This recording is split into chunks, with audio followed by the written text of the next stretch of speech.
Before we begin things, I just wanted to give a little introduction. My name is Adam Bell. I work here with Charlie and the rest of the staff, Aaron, Eliza, and Randy. Before I jump in and give a little introduction, I just wanted to do a few little housekeeping things. So, as you guys all know, we are here to celebrate and discuss and learn about this fascinating new book that Bob has written.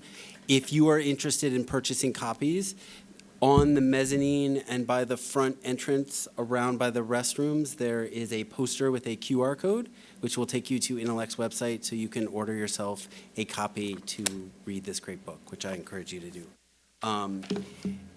For those of you who are new to the department, welcome. We're thrilled to have you here. This is part of our Scheinflug lecture series, which happens twice a month, but throughout the semester, we have a number of upcoming events which you are all welcome to attend. Next week on Tuesday, February 25th, we are excited to welcome back Gerald Cyrus, who is a esteemed photographer and alum of the program. He's going to be talking about his work, so that's February 25th at 6:30 right here. And then next month, we are partnering with Aperture to do a really exciting event connected to a book called Memorable Fancies, which is a collection of diaries by Minor White. And this book has been edited by Todd Cronin, and there are three amazing artists that are going to be here as part of a panel discussion along with Todd Cronin, Lyle Ashton Harris, Aspen Mays, and Mark Armijo McKnight, all three esteemed, really accomplished, fascinating artists. So we'll be sending more information about that. You can also follow us on social media and get information about that event coming. So I'm thrilled to introduce Bob and Natasha tonight. When I was a student, I studied with Bob and found his class fascinating. And so I was really delighted when this book finally came out because there were aspects of it that I could remember back that were clearly sort of brewing in his thoughts and ideas. Bob is a New York-based artist and writer who works in various formats, including video, photography, installation, architecture, stereoscopic media, and site-specific visualizations and performances. Natasha Chuk is a media theorist and independent curator who focuses on the relationship between art, philosophy, and creative technologies. As Charlie mentioned, her forthcoming book is Photo Obscura, the photographic in post-photography that Intellect will be publishing in the fall of 2025, which critically examines the recent transformative leap in, quote, the photographic across mediums and AI-infused image-making practices. And her previous book, Vanishing Points, Articulations of Death, Fragmentation, and the Unexperienced Experience of Created Objects, was also published by Intellect and is a fascinating book I encourage you to check out. So, as you guys, for those of you who may have read this book or know a little bit about it, The Human Shutter provides a complex examination of time perception in early photography. And in this book, Bob connects the pioneers of early photography and their explorations of stereographic imagery to contemporary lens-based artists working with photography and the moving image, and offers a new way to understand the intersection between photography, cinema, and visual perception. I am very excited to hear these two brilliant minds untangle this fascinating topic. I really enjoyed the book, and I hope you all will join me in welcoming these two brilliant people. I just want to thank Adam Bell, who organizes all of these lectures of ours, and who thinks deeply about what's going to be pertinent to our community. And Natasha will be sitting on the other chair next fall. With her books in. So please come back, those of you who are new here. Okay, thank you for that wonderful introduction. I want to say a few things about this book. I don't want to replicate what Adam just said, but I do want to offer my insights into this book and what it meant for me in advance of Robert's presentation and our discussion that will follow. And then, of course, we'll open up the floor to questions from all of you. So in this book, Bob Bowen has offered a really interesting layered exploration of the intersections between photography, thinking about the illusion of depth, and the moving image. It leans on an impressive amount of historical research, but it's also a work of art in its own right. It invites us to engage in a thought experiment and takes us on a journey to investigate the mechanics and philosophy of human perception. And after doing that, and in conjunction with that, we're learning the history along the way, and a history that most of us don't really know about, a history of photography that really goes unmentioned. Describes how we see two-dimensional images, how the illusion of depth is possible, and by tracing this history and the development of early stereoscopic photography, we learn the details of these significant discoveries that were made along the way that created the conditions for photography and for the more familiar stories that we know about this history. So we're learning about people like Charles Wheatstone, Antoine Claudette, Michael Faraday. These are names that I now feel like I can toss around, and a few other lesser-known players involved in this history of photography. It discusses how we process images, how a flat surface can evoke a sense of volume, depth, or movement, but also duration, and inviting us to think about the surface of photographs and engage more fully with the underlying mechanics of perception, both machine and human. And making this just a history, not only of visual media, but also a meditation on what it means to actually see, and beyond that, how we might understand our own consciousness. It considers how the human shutter, the title of this book, our perceptual system, specifically the eyes and mind, creates meaning from still and moving images, extending Marshall McLuhan's belief that media function as extensions of the human nervous system. So we're led to look beyond this and think of the human shutter not just as a mechanical or a biological function, but a deeply cultural one, shaped by the history of visual technologies and our evolving relationship with them. The book also links scientific principles of vision with artistic creativity and experimentation, using Marcel Duchamp and the work of Ken Jacobs, Robert Smithson, Lucy Raven, among others, to explore and offer other insights into how stereoscopy continues to fascinate as a site of exploration. Pairing technical analysis with philosophical reflection, we're reminded that hidden within the illusionistic depth of stereoscopic pictures is an incalculable duration of time. And in that way, the book isn't just about proto-photography. It's also about proto-cinema, proto-VR, proto-AR and XR. It even illustrates how these early technical discoveries set the stage for generative AI, which is where the book lands. This journey plunges us deeply into the ontology of photographs, arriving at the idea that photography is more than a device or an object. It is a philosophy, a process, and a framework for human perception and consciousness. I'm inclined to think of stereoscopic imagery as a different kind of metaphotography. Stereographs not as an extension of an image, but maybe as the perception of a moment that reveals that there are extensions and even illustrates some of them. I'm also compelled to return to this question over and over as I'm reading this book: what makes a photograph a photograph? What marks its beginning? And today it might be necessary to also ask what marks its ending. And considering the unknowable depth and duration of stereoscopic images, the book has me wondering what other perceptual capacities might we unlock with new photographic experiments as we continue to do so? In what ways might our human shutter reveal itself anew? So in addition to being colleagues in this department, Bob and I are linked by a particular interest in photography, its history, its ontology, and also its future, its technicalities, its perceptual capacities, and its creative potential. The human shutter is about pre-photography, and my work is about post-photography, but I was also delighted to discover how many areas of overlap there are in our discussions of our respective ends of this photographic spectrum, how we're pulling from many of the same ideas and drawing from the same histories. So with that in mind, congratulations on this remarkable text, and let's dive into it.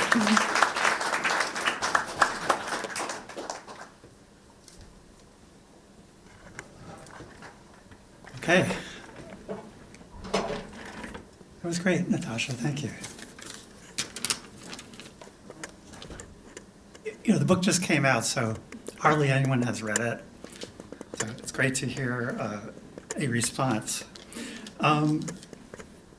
So before I start, I just want to say, I want to thank SVA and our president, David Rose, and Charlie, who's the chair, if you don't know, my friends who are here, of the MFA Photo, Video, and Related Media Department, and who established the Lens and Screen Art series that, of which this book and Natasha's book are published through.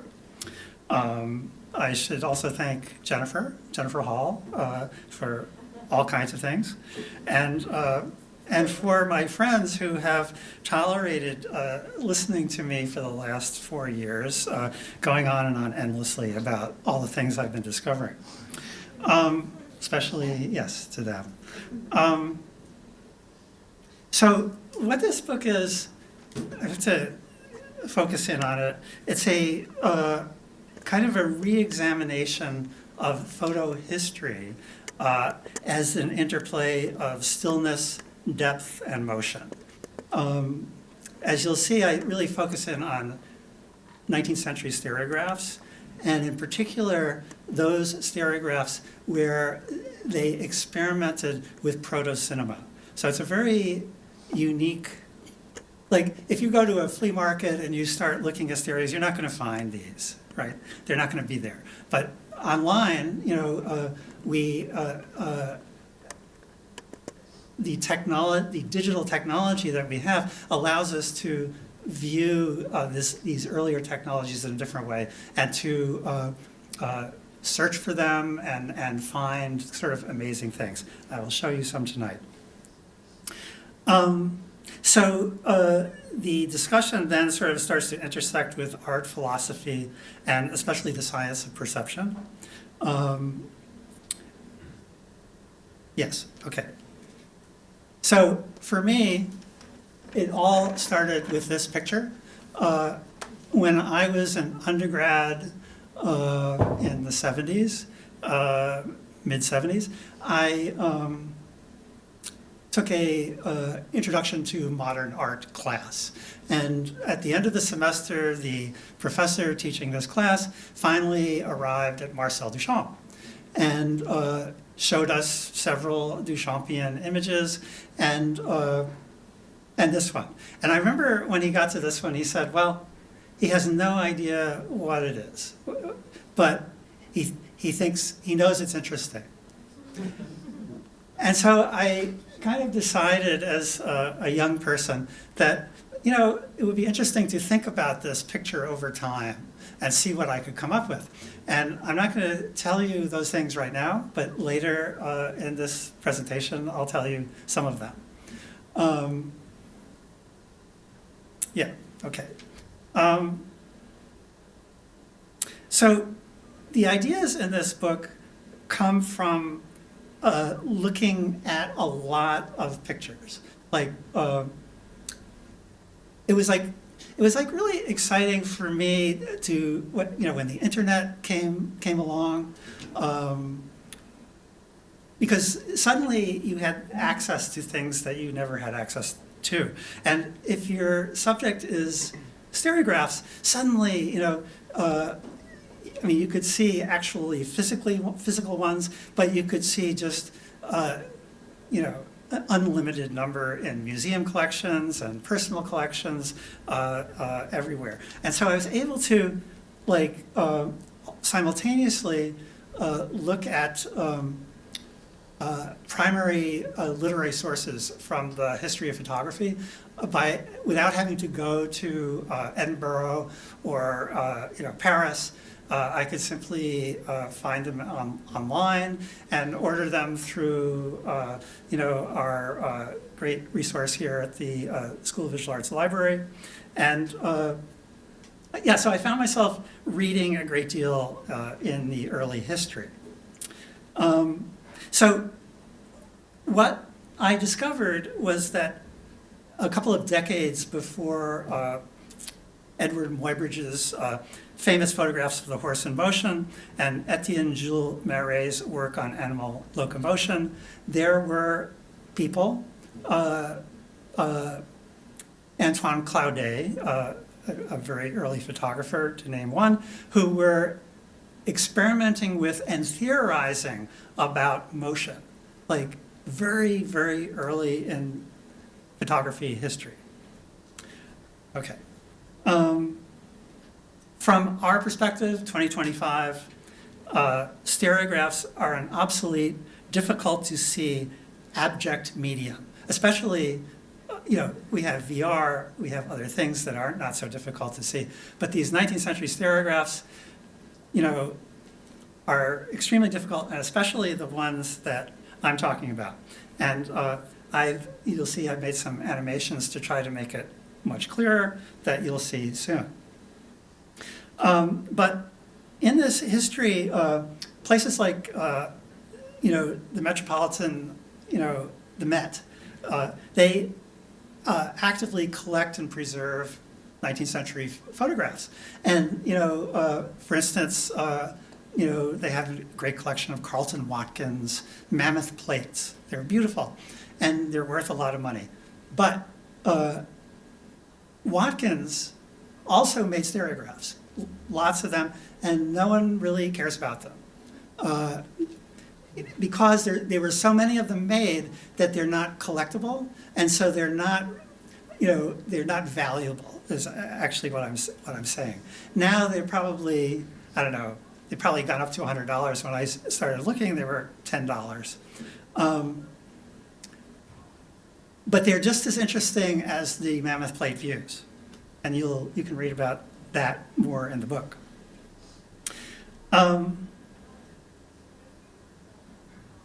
So while early investigators, such as Thomas Wedgwood,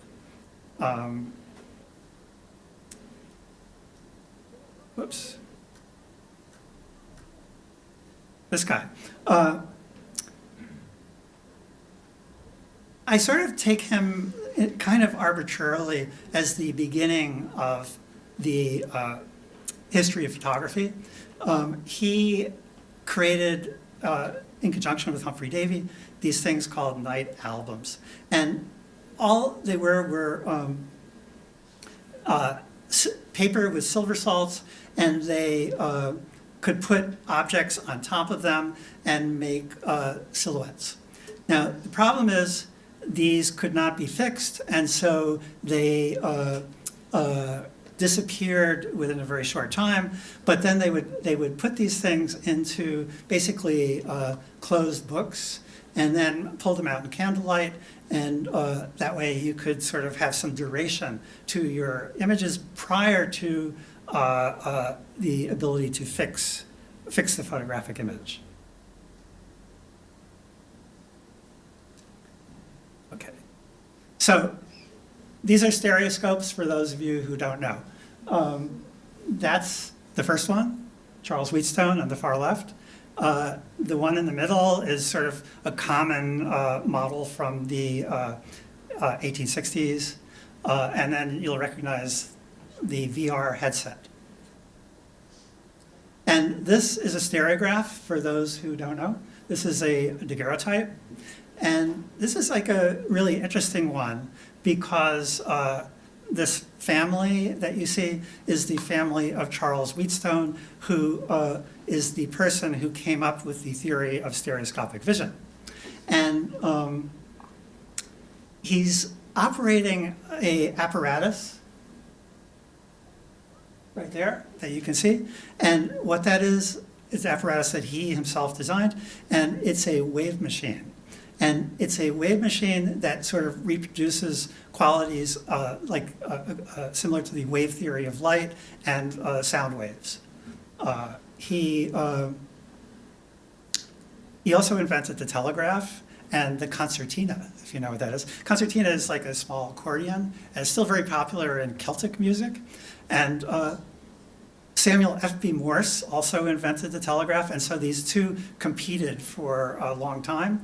And then finally, the F.B. Morse version, which came with the Morse code, sort of took over. This image is a stereoscope that has just been scanned on a flatbed scanner. And I find it interesting because it's an example of, one technology looking back on another. And another Marshall McLuhan quote, besides the one that Natasha offered, was that the true subject of any medium is the mediums that come before. And that's certainly true with every medium we've experienced, including generative AI. Okay, so the second chapter of my book is very technical, and I've been told to share that with you because maybe some of you may want to skip that part, and because everything else is, I think, within the scope of normal readers. Just had to get that out. So I'll only say two technical things about stereo, and there are these two things. We have two eyes, and not all of us, but most of us see with those two eyes together. And they create a kind of, strangely, it's been called cyclopean vision. Cyclops only had one eye. But it refers to, in this case, that of the two eyes working as a single entity. So disparity is the difference between what each eye sees, okay? So what happens is the photons land on your retina, and then transduction occurs, which is that the photons are transduced to become electronic signals. And then that goes into the brain, and the brain synthesizes all of those, computes all of those numbers, and creates this kind of amazing visual effect that most of us have, which is stereoscopic vision. Binocular rivalry, this is the only other technical term I'm going to explain, because it's key to the entire evening's presentation. It used to be called retinal rivalry, but there was too much emphasis then placed on the eyes rather than on the brain. So now we call it binocular rivalry, and basically the image that you see there was created by Charles Wheatstone, who, again, the theorist of stereoscopic vision. If using a stereoscope, one eye sees the S and the other sees the A, they don't just blend. They sort of like, there's literally a shutter operative in the brain that will switch between the two. Now, sometimes it tends to blend, it depends on, contrasts and color and so on, but other times it will actually keep switching maybe 4 times a minute, possibly, between the left and the right view. So it's a very strange effect.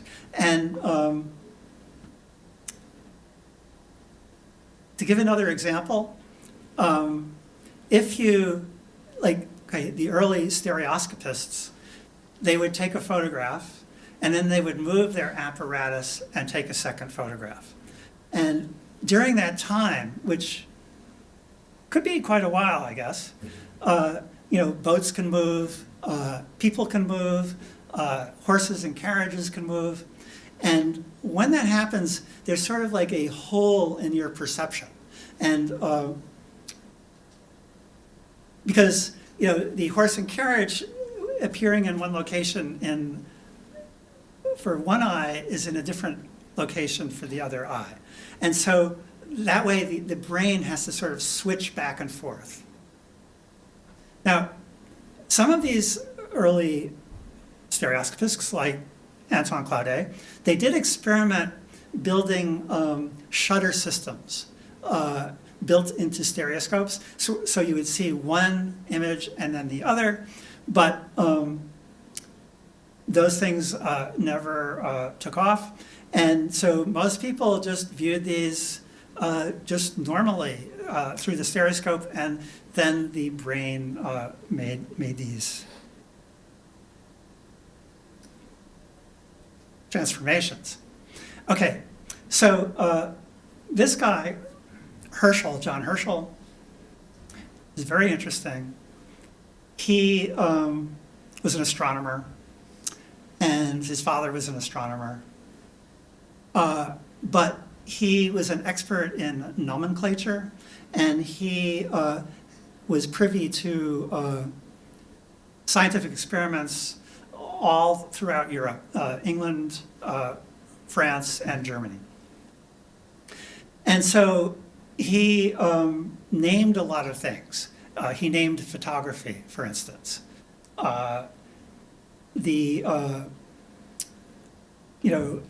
Daguerre and William Henry Fox Talbot are known as the standard inventors of photography, but actually they both had a problem. And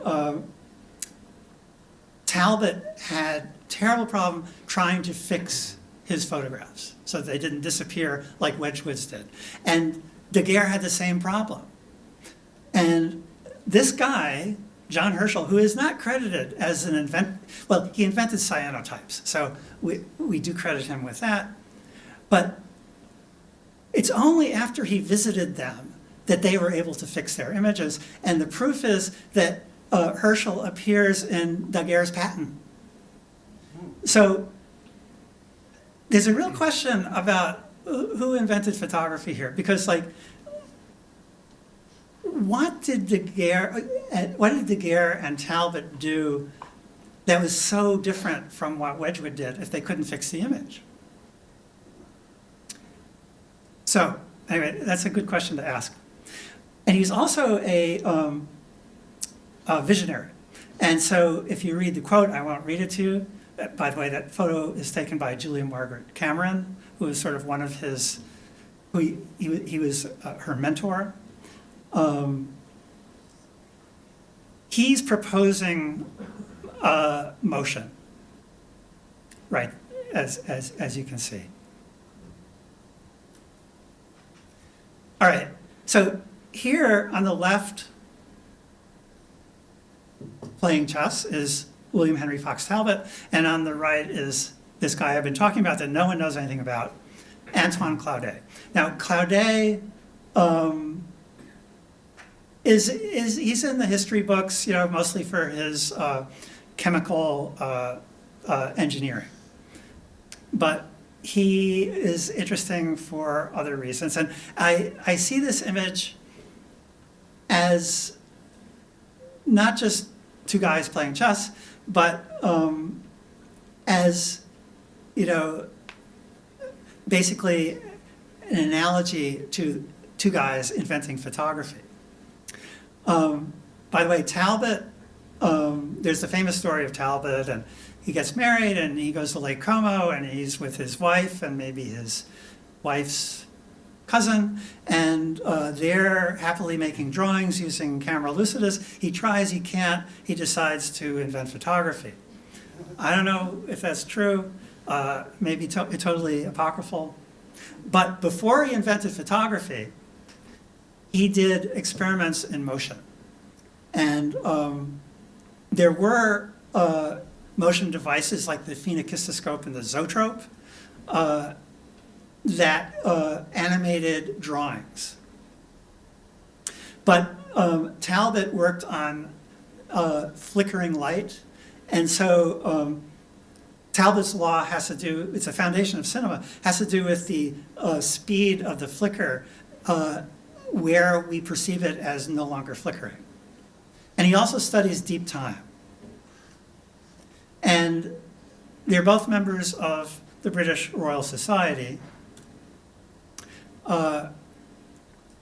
This is Claudet's election certificate. And I want you to look at this one line. Right here. Okay, so this photographer is elected to the Royal Society. He's the only photographer in history. To date, no one else has ever been elected to the Royal Society as a photographer. But he's nominated by Michael Faraday, the foremost research scientist of his day. He's the one who takes us from the age of steam to the age of electricity. He wrote this, and for some reason, he leaves the whole beginning of that line empty.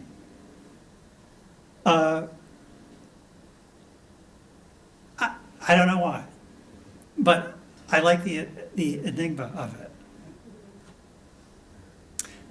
So the document says he's elected to the Royal Society because he invents portrait photography. Now, that's ridiculous. How can one person invent portrait photography? It's just an absurd claim. Okay, look at the people who signed this. Michael Faraday, John Herschel, David Brewster, who invented the kaleidoscope, he's a physicist, optical physicist, Talbot himself, Charles Wheatstone, who we've just talked about, and Charles Babbage, who invented the computer, the difference engine.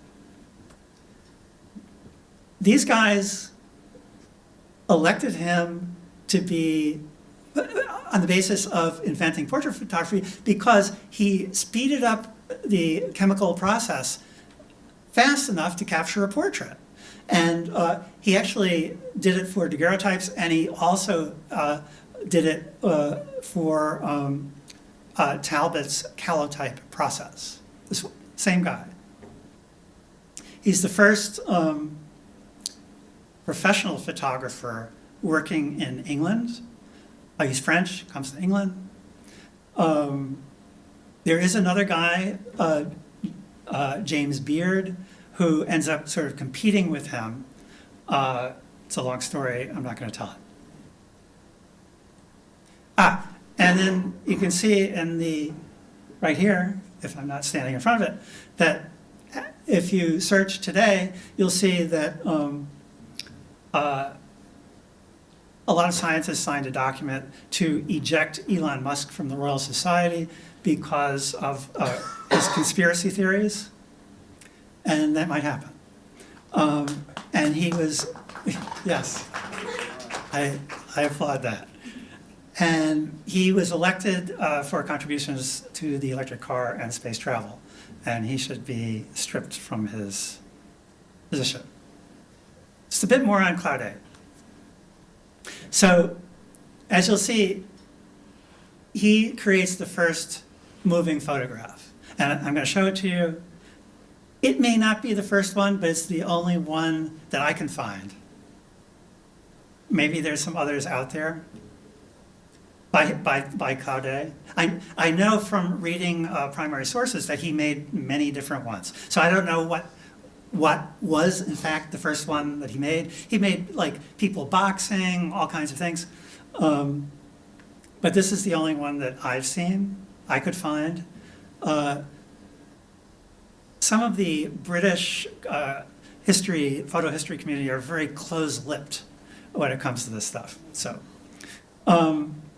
So Claude is also the first to do color tinting. He's the first, he invents the safe light. So the safe light is an amazing thing because suddenly you've invented the darkroom, right? And you can have more complicated manipulations going on. He invents the light meter. He did experiments with photo sculpture, 3D sculptures, using photographs to carve wooden sculptures by shooting them from I think it's 12 different angles, very similar to what Muybridge does 20 years later. And it's essentially like digital photogrammetry, but it's, of course, analog. He wrote 300 articles, and he's possibly the first writer to argue that photography was art. He creates the first photographic panorama. And he creates a history of photography and images.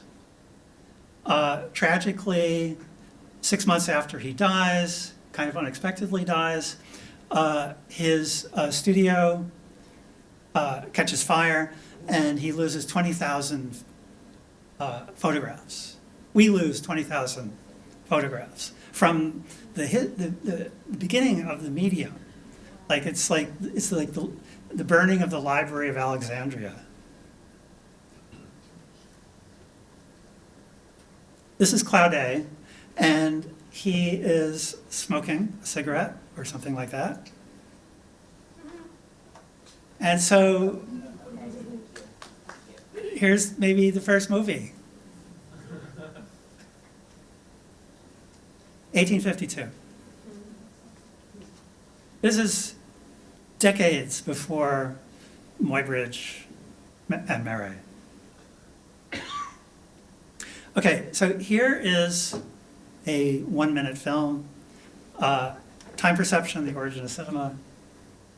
And so binocular rivalry, right, like it's hard to simulate that. So I've created my own simulation so that you can see what it would be, but it is not binocular rivalry, what you're about to see. But, also, the main image here is from a photographer, Giorgio Sommer. Has anyone ever heard of Giorgio Sommer? Charlie spent a lot of time in Italy.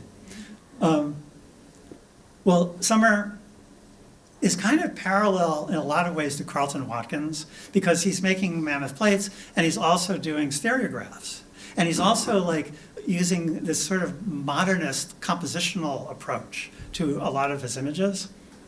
But I'm going to argue that his work in stereoscopic motion is just unprecedented. Okay, let's see what happens here.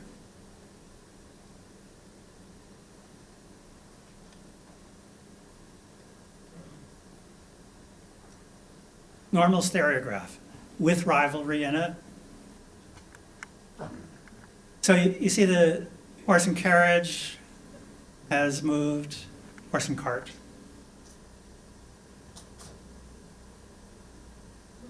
And these aren't accidents because Sommer does it all the time. This is my favorite.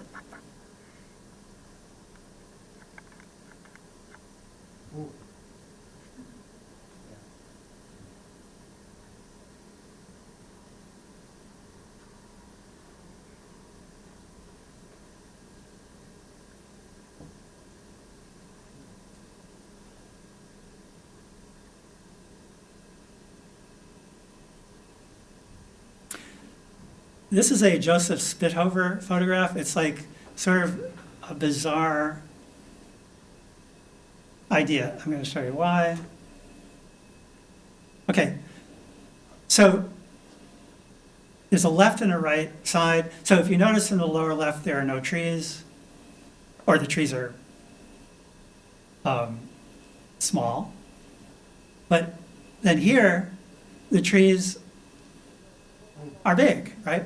And so this is like an amazing stereograph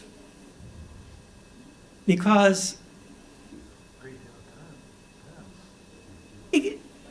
it's like these different pictures are taken years apart, okay? And so as a space and time experiment, he's asking our brains to fuse images of incredible duration, like literally years.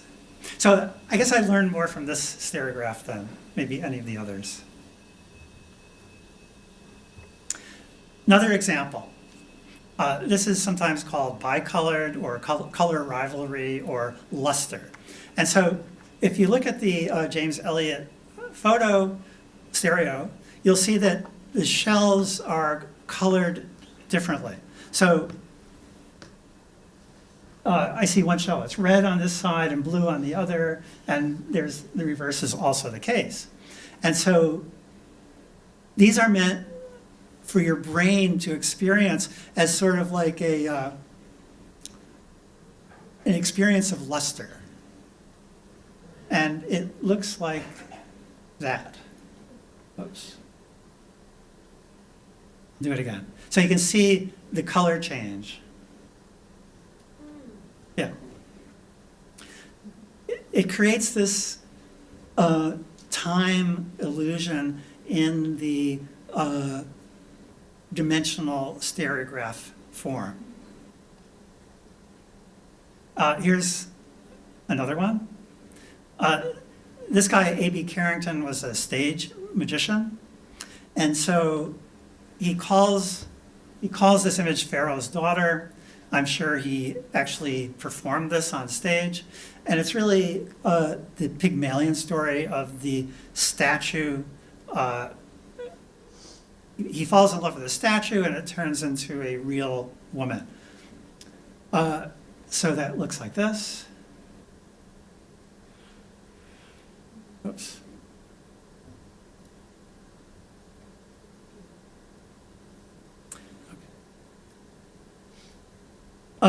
This image here on the right here, that is a Underwood and Underwood stereo from early 20th century. And this experimental filmmaker, Ken Jacobs, has done a lot of work with stereo material. And I'm going to show you like a quick excerpt from this. He called me to say he liked my book, by the way, so he's a tough character, if anyone knows. I know a few of you know him. Anyway, it's called Capitalism, Child Labor. And so these children are forced to work in the cotton mills, South Carolina cotton mills. So this is a very short excerpt of Ken's work based on this stereograph.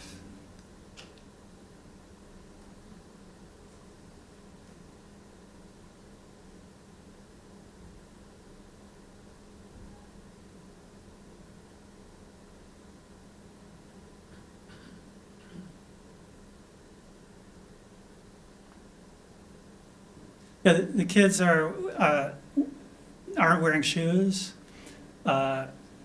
It's not a safe place for children.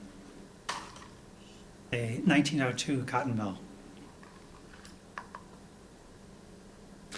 Back to this. So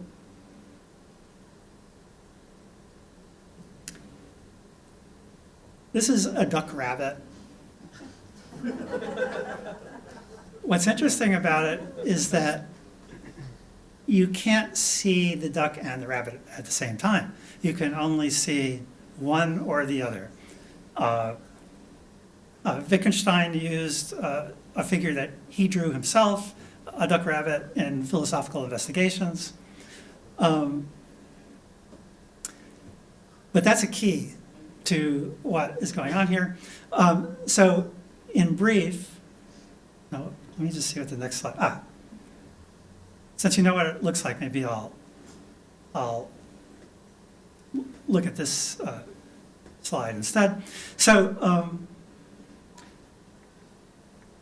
many Duchampians, they have all these crazy theories, but have dismissed this as just a trivial image. However, Duchamp includes it in his box in valise, which is his sort of salesman's, suitcase. That the sort of ironic idea is that the salesman carries a suitcase around and sells, shows the samples. And so Duchamp created this suitcase filled with miniature versions of his own major works. And this image, handmade stereopticon slide, is in that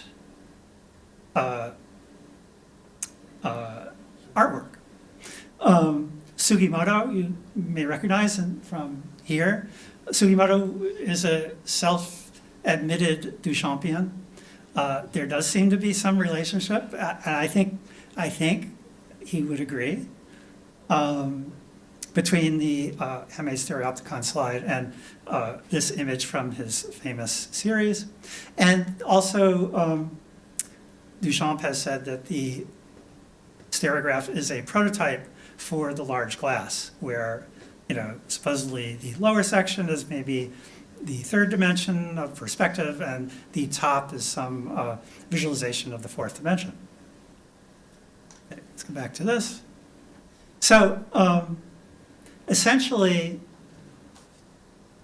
when you view a stereograph with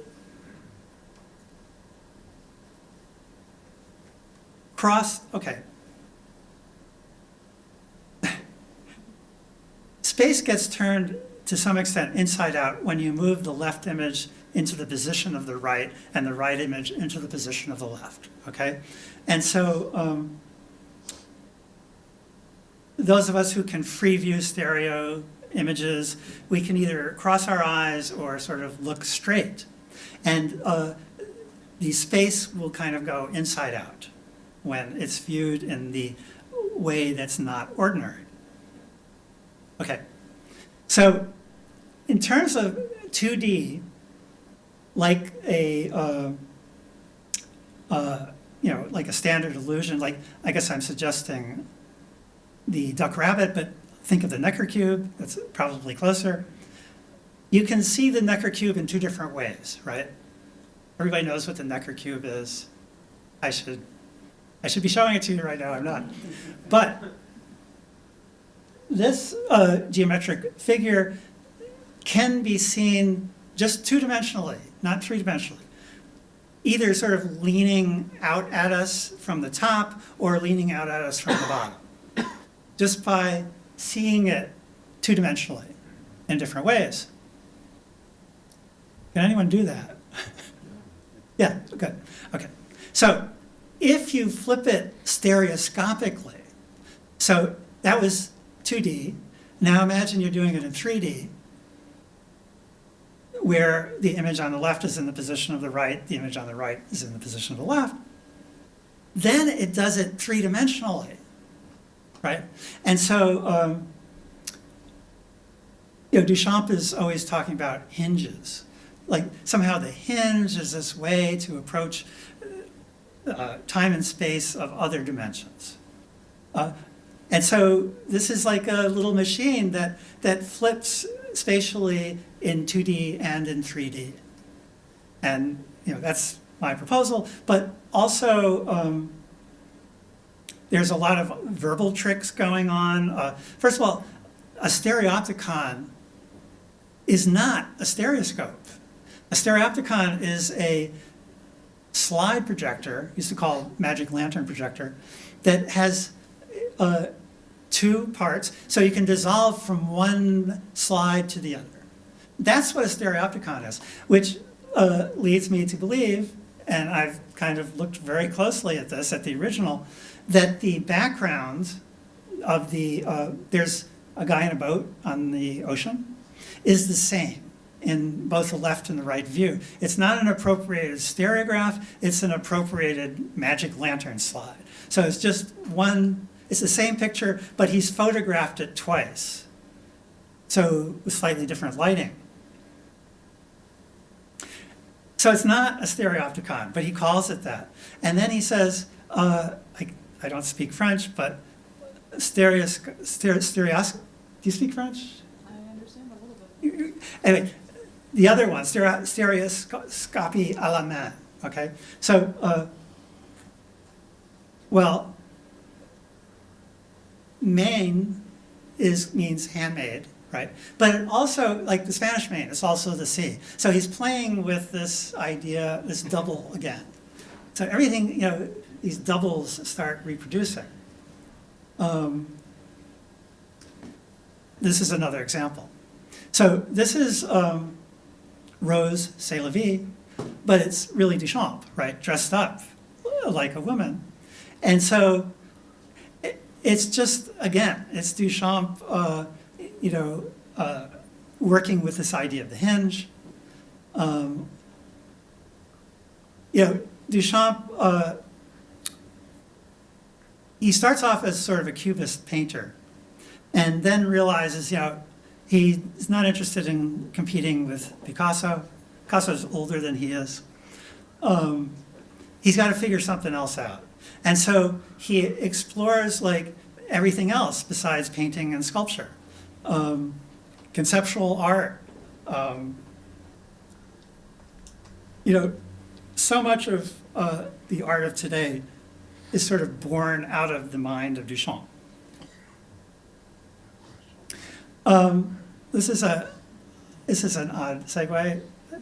Shouldn't have maybe done that, but I'll do it. This is the work of Alphonse Schilling, who I know some of us here knew him very well. He was my next door neighbor. And he was very helpful, and between Schilling and Ken Jacobs, I was fortunate to learn a tremendous amount about stereoscopic phenomena. Anyway, this is a stereoscope, another kind of stereoscope that you're looking at. He calls it, in German, the translation from the German is a seeing machine. And this particular one is called the big wheel. And he is, if you look at maybe the upper left, you see he's seeing out of these two tubes. So he's seeing stereoscopically out of those tubes, but the field of view is very, very narrow, right? Simultaneously, his body space is huge. So, it's now, we're kind of these little discrete people, humans, but, wearing that headset that he's wearing, moving through the world like that, it's really, pushing his perception in really strange ways. And then, I don't have a picture on this to show you, I should, but he also is the first artist to work with virtual reality. Okay? He invents a stereoscopic visor. That's probably the first. It didn't work very well, but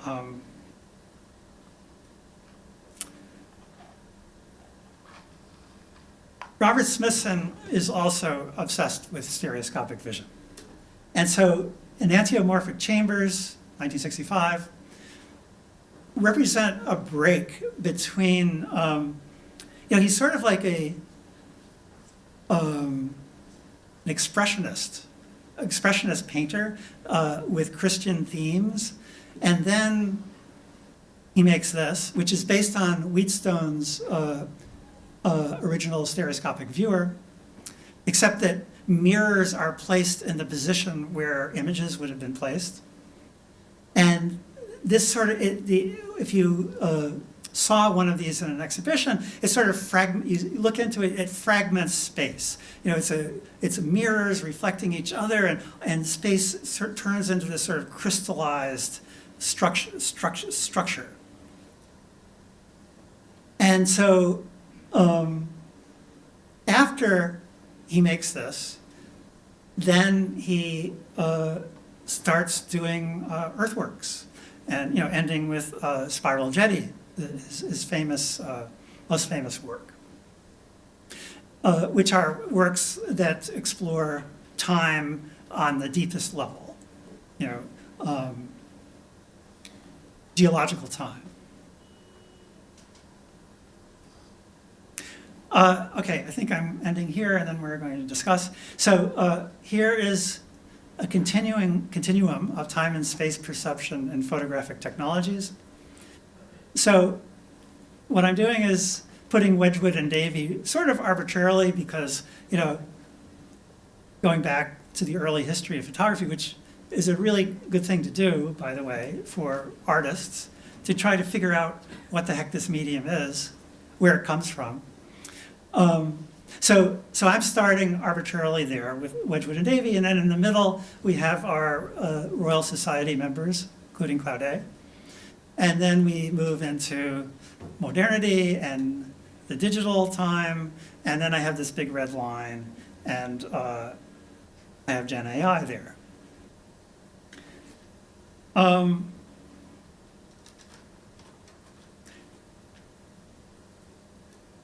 that is the last one. So I just want to try to explain this idea of universal time. So up until now, photography, there's like time exposures, there's all kinds of ways that time has been manifested in the photographic medium. But in the evolution of the technology of photography, I think something's different. And other scholars have talked about the effect of generative AI on documentary projects. It's very disastrous. But there's no longer a sense of the light of phenomenal reality in a generative AI photograph, because it's a statistical averaging of all times, and it creates a kind of a universal time. And I'm not trying to say that it's a terrible thing. It's like digital, we're all going to be using this. It's here. We're not turning the clocks back. And it's really interesting. But absent from it is this idea, many of us like Roland Barthes, right? The camera lucida. He talks about the studium, which is this cultural phenomenon, and the punctum, which is the thing about a photograph that time maps it, that like says, okay, this happened at a certain time in a certain place. Well, that part of photography is disintegrating now, right before our eyes. I mean, Photoshop is filled with generative AI tools, and everyone uses Photoshop in photography, and so those tools are going to be used, and they're going to get better, and and that's here. So I think that's it for me, and now we're going to talk more and open it up and all of that stuff.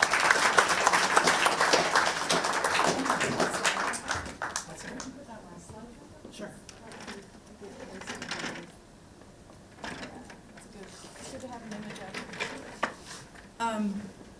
So incredible. So when you read this book, you'll really get a sense of like the depth, how much information Bob has covered. It's really, really impressive. And there are a lot of other great stereo images to see in there. Lots of good examples. Since we left off on this slide, I'd like to just kind of jump in. I like this organization of time, this lineage that you've mapped out. I want to jump on universal time a little bit. I like this, especially because you talked about this concept of deep time, which of course is related to this beginning, this prehistory that often gets ignored or overlooked. And I wondered if we might think of this universal time, or what you're calling universal time, as a different kind of deep time. And think about Gen AI as a sort of memory medium, sort of mechanism that not only measures time, but maybe recalibrates it in very similar ways that you described in these early iterations of stereographs that force you to leap through time, right? Kind of irrationally jumping ahead several years even between two images. Anyway. Well, I like that recalibration idea, certainly does that. But I also just feel like there is something different. And I'm searching for a way to say that.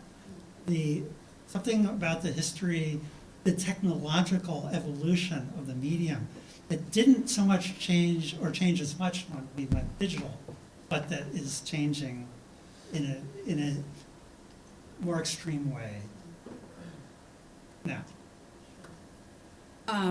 Yeah, that's a valid point. I wonder if we'd feel differently if we'd lived through any of those other transformative, periods in the technology. You mentioned that, like, I feel like for those guys from the Royal Society, it was all fluid, right? Yeah. It's like, they were thinking about time and space right in the beginning, Yeah. And like in that, dimensional visualization and motion, they're just, assume that's going to be part of it. Right. You know, It's a given. yeah. Yeah. Yeah. Whereas like in, most histories, there's kind of a division between the invention of photography and the invention of cinema. And in fact, those disciplines are rather separate, where they sort of just smash them together. I'm also thinking back on Duchamp's stereoopticon thing, the handmade thing that he made, and the crystalline vision. I wonder if that is some way that we can think about the fragmentation and reorientation of time in something like Gen AI, only to argue that it's a continuation of all of this. It's a continuation, maybe even closer to some of these early examples that you identified. So one thing that we talked about was, and that you pointed out, was that these early images that weren't yet fixed were kind of shadows of themselves, right? They became these kind of haunted ghosts, these images that wouldn't stick. But Yeah. I want to interrupt you, but this is a great story. So there's a writer, sort of the period, who is interested in making an early photography museum, right? And he reports in like the British Journal of Photography or something like that, of which he's an editor, that just the other day he was looking at a Wedgwood night album. And this was 90 years after Wedgwood, right? So that it sounds like, if this guy is telling the truth, and I don't see any reason why he would not, that this one photograph existed 90 years later. And these are photographs that would just disappear, in daylight a second, right? So at least one existed 90 years past that. And so so time and duration becomes this Borgesian idea. Yeah, super malleable. So how do you define photography? Given your research and the depth of knowledge that you've gained and you're now sharing with all of us, how do you define photography? Well, I'll go to Herschel on that. So,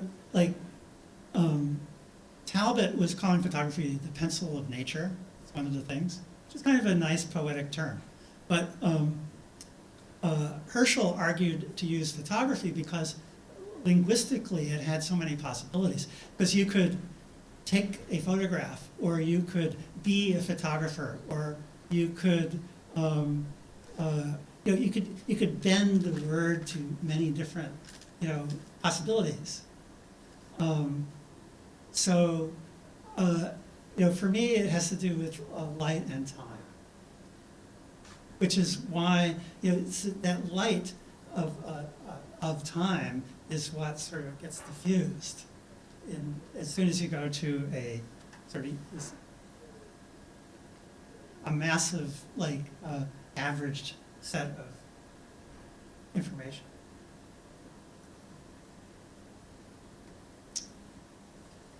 So I'm thinking about that. That's what I'm doing. I'm thinking about this.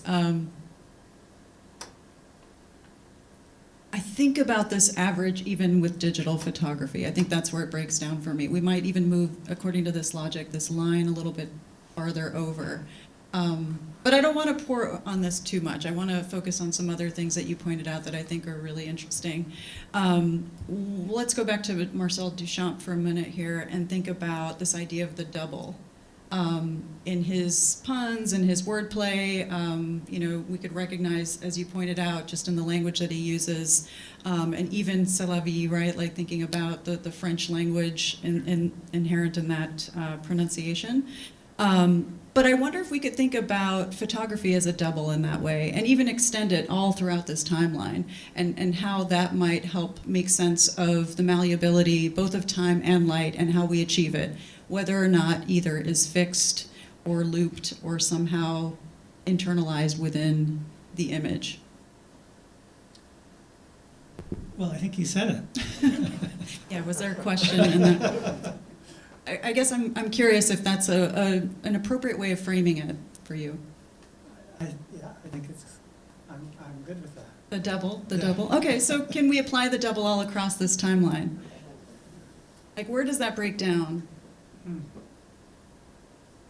Because it seems to me that, if anything, this book, so I was, as I said, very excited to, and I've noted all the areas that, stood out to me, and there are many. I was really pleased that we were drawing on many of the same theories, and I think I interpret Barth's punctum and studium a little bit differently. I see the possibility for punctum in generative AI images, because I see that kind of classification, if you will, of photographic experience or its effect on us as being more of an emotional response, right? This kind of wounding or piercing effect, not necessarily tied to a particular time and place.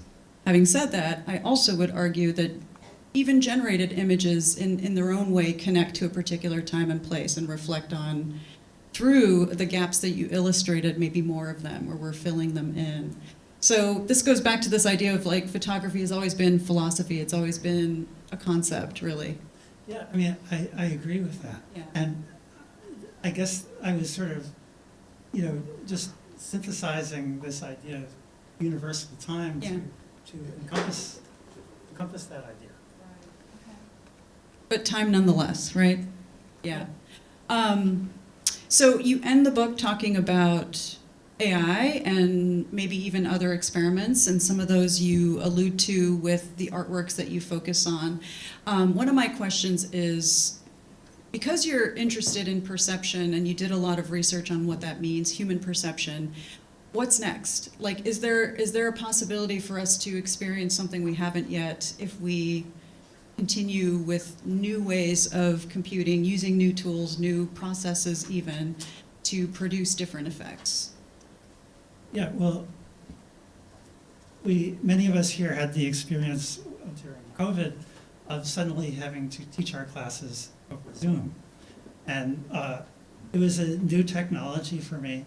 And but we all learned to move our nervous system through that new technology. And that's what technologies do. We use them, we see through them, and we see differently through them. There are distinctions between seeing through them and seeing through other technologies. So Gen AI is here, and it's going to make a big difference. We don't know why. Yeah, I'm thinking about Gen AI, and also you mentioned quantum cinema, right? And the relationship between these experiments and quantum cinema, and using different techniques to visualize things that we can't experience firsthand on our own with our own perceptual capacity. So I'm also thinking about that. And I also like the double meaning behind human shudder, right? I don't know if anybody else felt that, but I immediately, especially with the red text, it's like the human shudder. But I think that's really interesting too, because I wonder if there's this other kind of, possibility for experiencing something totally different. And how maybe we've already evolved somewhat. We'll never know compared to what these folks experienced earlier on the timeline. But yeah, I'm curious about where that might go. Should we open up I don't want to take up too much time. I feel like people are kind of chomping at the bit here to ask some questions. Great. So are we? There's a question right there. Perfect. Hi there. Thank you, Natasha. Thank you, Bob. It was kind of crazy to see the chart where you showed the stereoscope in the 1860s and then the Vision Pro. But that kind of feels more or less accurate. Were people struggling to get the thing to work in the way that we can now, or were people just more focused on all the sort of other image-making breakthroughs that occurred between then and now? Well,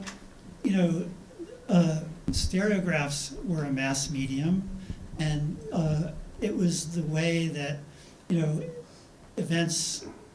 World War I was one of the main events that was, photographs of it were distributed through the stereograph process. That was sort of the end of that type of stereograph.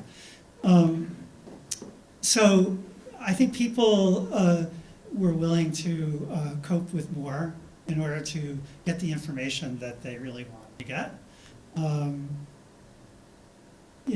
But now we have giant screens and high resolution, and so for us to look at these things that you have to squint your eyes to look at, it's a challenge for most people who haven't done it before.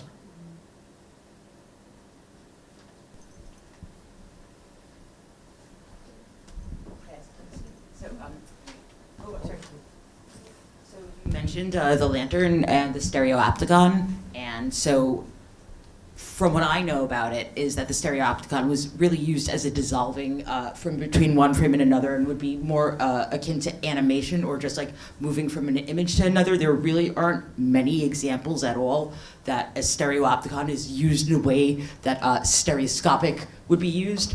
And so do you have any, like, I didn't realize that that piece from Duchamp would be necessarily tailored to a stereopticon, because they were never used for stereoscopic. Like the way you presented the left and right image like a wiggle gif, it was never really used for that, and it's very confusing. But have you seen other lantern slides that were stereo pairs when you were researching this?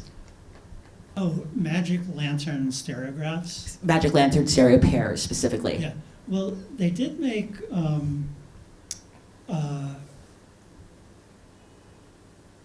trying to think. I actually, as I think about it, I don't think they were projected.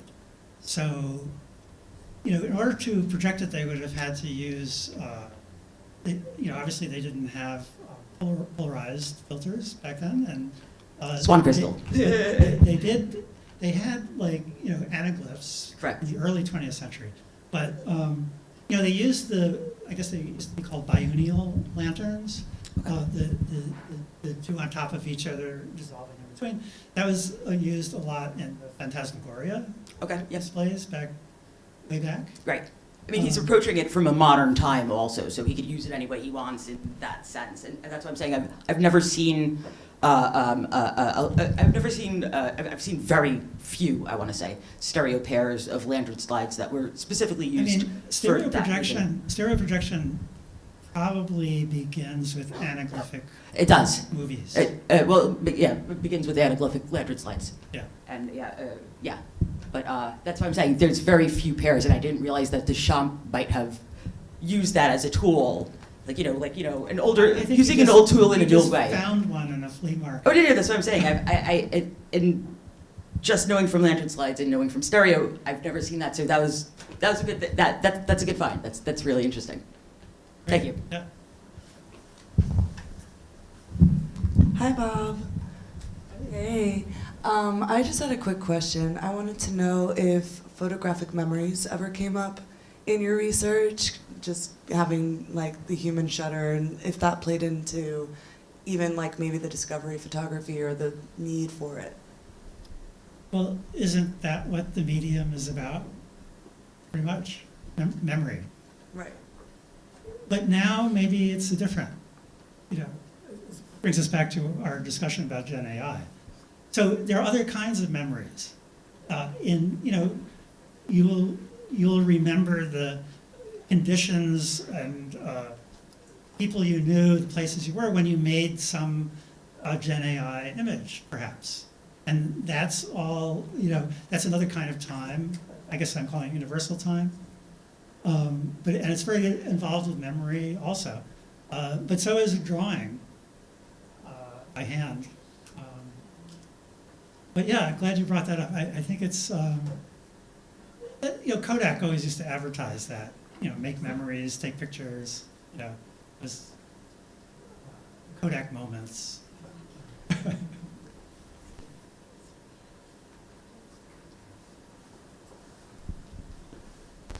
Hey Robert, I'm thinking of this timeline that you included AI into like a part of photographic technologies, but I'm thinking about the verb capture. So like all those I would say, traditional photography medias that they all can use the word capture, but for the AI, you definitely can't use that term. So how do you think about this? So a Gen AI photograph isn't a capture. Interesting.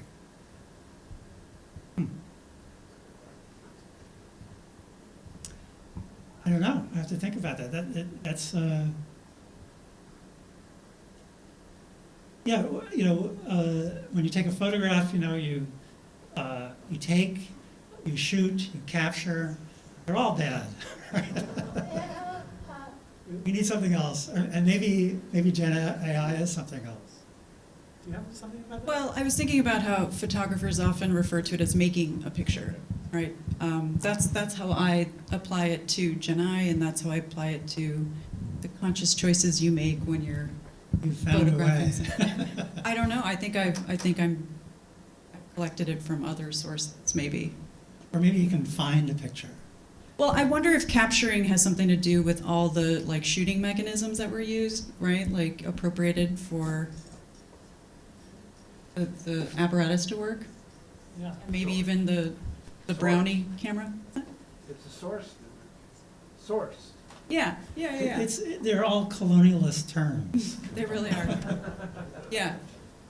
But shooting, the magazine, all these other things that are related to the gun and, that mechanism, that history of the photographic lineage, the camera's lineage anyway. Yeah, which is why make an image or find an image is a kind of a relief from all of that. Absolutely. There's a haptic or tactile component to the 19th century material. You're interacting with a stereo view and a stereoscope, and you're seeing reflective light rather than transmission light, which you see in projection and so on there. You want to riff on that a little bit? Any thoughts on the differences between the human shutter and the reaction to tactile and haptic interaction with the image versus the projected image? Well, I will say that I did write a little bit in the book about tissue views. And tissues, it's really hard to explain what they are, but they're to those who don't know. But they were very thin albumin prints that had a backing material that had color in it. And you could view these things either front lit or backlit. So when they're backlit, they're like slides, what we think of as slides. And so as far as haptic, Duchamp would like to think about that aspect quite a bit. I think something about holding in the hand. There is a German art historian who, what's his name? I actually mentioned him in here, who writes a lot about painting and haptic phenomena in relation to, Riedel. Oh, Riedel. Yeah. In relation to Roman painting. It's this whole idea that, if you go to a place like Herculaneum or Pompeii, that you experience this incredibly detailed painted architecture along with the actual architecture. And so people have associated the stereoscopic vision with being haptic. That's the best I can do. I noticed your book I like when you pulled out your book, I just noticed a soft cover. Are you providing a stereoscope for us to view the stereoscopic images in the book? Well, okay. I know the answer to that then, yeah. But we show you how to make one? I make a suggestion that people learn to free view the images. It's. Do you have a free viewing image for us to practice on? No, but Okay. I suggest that you go to YouTube and you watch one of the demonstration videos, which are much better than any other way of learning how to do that. As soon as you have this fancy stereo viewing system built into a book, it becomes a different kind of book. You know, it becomes a coffee table book. And there was a really good one related to a show at LACMA? Yeah, I was at that show. I had. Yeah. It's great. It's a great book. Maybe there's a couple of different viewing systems. Yes, they now on. provide anaglyph and And there was another one, a great one on Paris from many years ago. Okay. Paris in 3D, it was called. It was a show at a museum in Paris. Okay. I think there are 3 different viewers built into that book. But this is a academic book, Right. University of Chicago, Okay. Intellect, and there's no. I'm just asking if emphasis. you're trying to communicate something stereoscopically to somebody and not providing the means necessarily. I can see I know all about the kitschiness of it. Well, there's that, but Right. I mean, it's Borgesian because they're hardly there at all. Okay. The whole book is about something that's barely there, and yet it's supported by primary sources and images. Right. But for us to come upon it, it's like an artwork or a thought experiment. That's how I think. Okay. That's okay. Very good.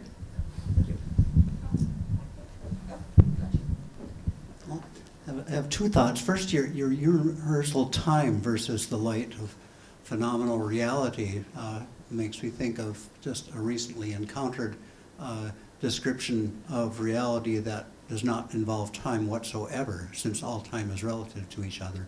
So perhaps that can be melded into your using the word universal time. But on the other point, your human shudder and this effect of the cognitive dissonance almost of having a stereo image that doesn't resolve and that it causes the mind to flicker, resolving one, and at you're saying some defined period of time, a few seconds perhaps, flickering back and forth. It seems like this is an opening, a window into the mind of your viewer that you could take advantage of in some way by inserting other thoughts or other creatures at the same rate that you're expecting the mind to flicker. Has that effect been used in the 3D cinema, to your knowledge? Other than these, I doubt it. It's a challenging form of cinema, binocular rivalry cinema. Borgesian, again. I like your description. Thank you. Yeah, I have a very quick question. It strikes me perhaps that the thing that really happens at that dark red line is language suddenly becomes involved in this process that's been purely visual, perceptive, neurological, both as code and as natural language. And that seems to be an amazing and huge event that takes place, and you show it there in that red line. It's perfect, Don. Absolutely. Red line is, from now, it's language. Yes.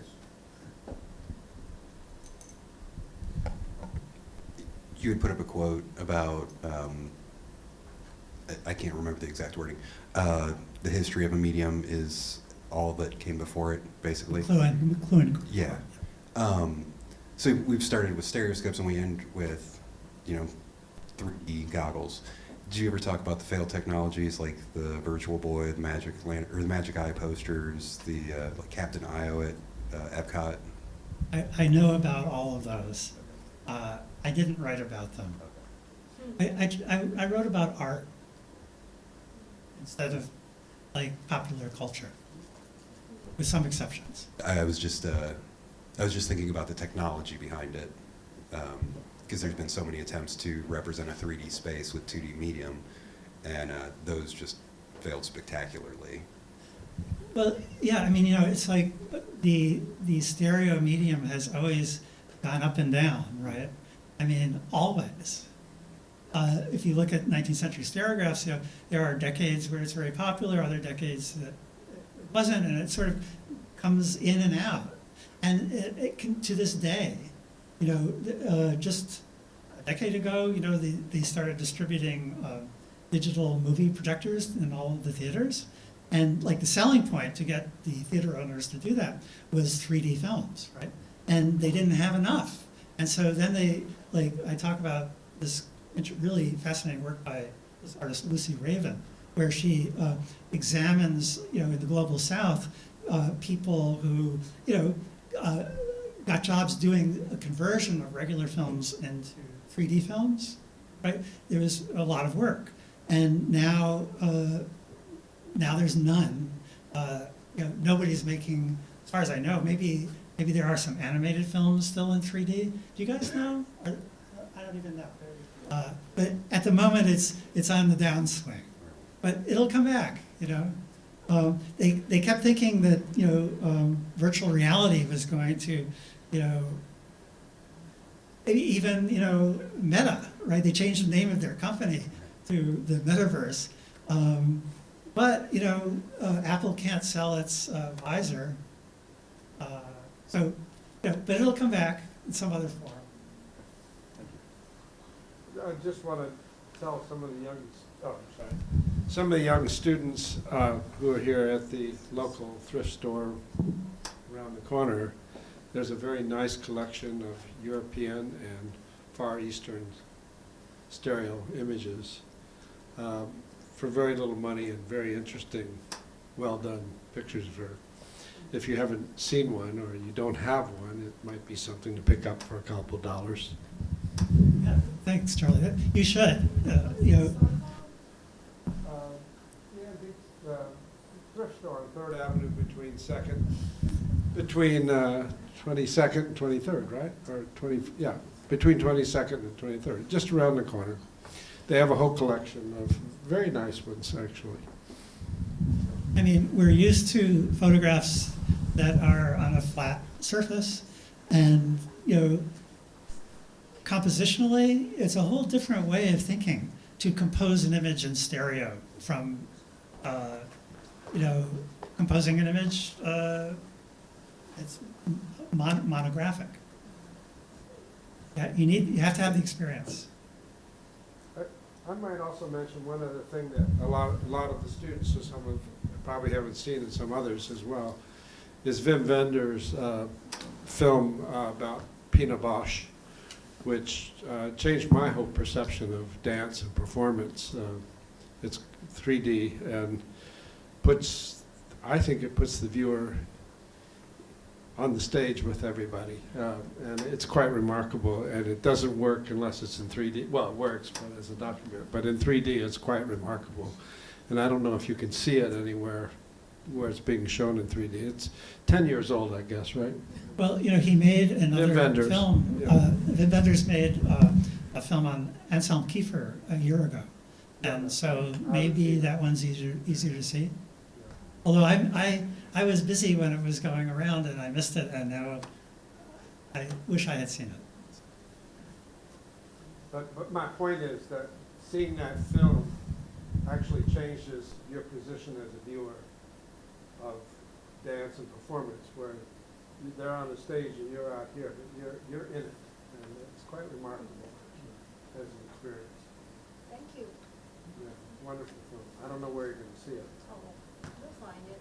Yeah. Well, any more questions? Bob? Natasha? I don't have any questions. This has really been quite remarkable, and your enthusiasm for the research and for the understanding of the depth of this, both of you, and in all your projects and teaching, it doesn't get academic, it gets public, and I really appreciate that personally, and thank you all for coming.